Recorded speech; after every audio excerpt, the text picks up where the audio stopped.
Africa, an ancient continent with 10,000 kingdoms before colonial times, now squeezed into 54 countries, resulting in so many strife, wars, conflicts, and disasters, infamous famines, diseases, and genocide. This map shows where the biggest trouble and turmoil happen in Africa. Curiously, it happens along this line called the 10th parallel, 10 degrees north of the equator, and it shows the demarcation line between the Islamic north and the Christian south. So here is West Africa. IFGF has 101 churches in 2 countries, Sierra Leone and Liberia. But now we are reaching out into new 5 countries: Guinea, Ivory Coast, Ghana, Nigeria, and Cameroon. Why do we need to be here? Let's take a deeper look. Guinea is 86.9% unreached with only 0.71% Christians. Gambia is 84% unreached with only 0.88% Christian population. Senegal is 81% unreached with only 0.17% Christian population. Mauritania is 99.6% unreached with only 0.13% Christian. Western Sahara, a disputed territory with Morocco, is 100% unreached with absolutely no Christians there. Morocco is also 100% unreached with but a few Christians living there. There are no churches in these areas. Mali is 91.6% unreached with 0.6% Christians. Niger, 98.2% unreached with 0.95% Christians. Algeria, 99.9% unreached with 0.43% Christians.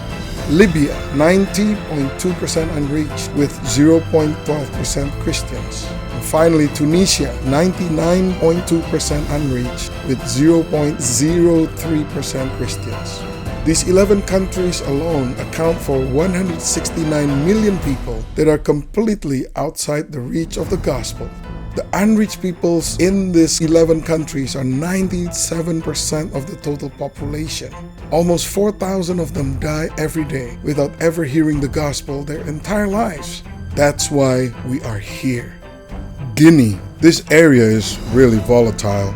Guinea was having massive protests and government crackdowns when I was there conducting the pastors' conference. Even the airport was deserted, the city was on lockdown, and at least 6 people died in the clashes. The whole time we were there at the conference, pastors are constantly calling and checking on the safety of their families, and yet no one went home. They're there, they're committed to learn and to be equipped for the important task at hand. Thank God for His protection. Ivory Coast. Islam was established here since the 11th century. Islam is the largest religion in this country of 25 million people, but Christianity is firmly there as well. And the conference was such a success. People are very motivated to do their part for the evangelism and missions in the West Africa area.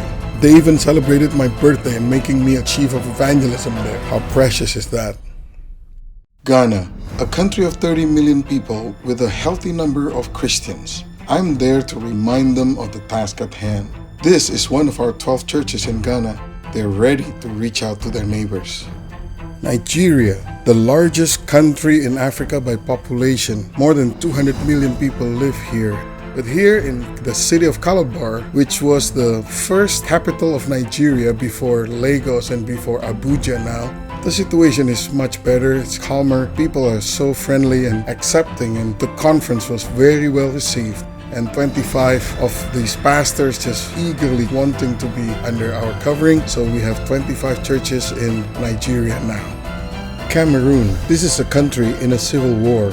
The country is divided between the majority Francophone and the minority Anglophone. This is where the conflict and violence happen, particularly along a stretch of the highway where all the cars speed up because there has been many shootings there.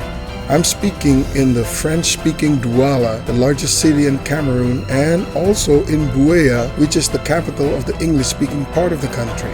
In both places, the conference was a huge success, and now we have 30 IFGF churches each in both sides of the conflict. IFGF now has 155 new churches in 5 new countries, bringing our total to 256 churches in 7 countries.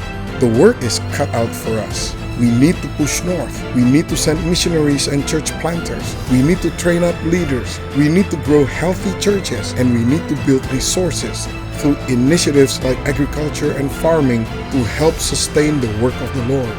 Thank you for standing with us as we reach the unreached and breach the 10th parallel that has stopped the expansion of God's kingdom for far too long.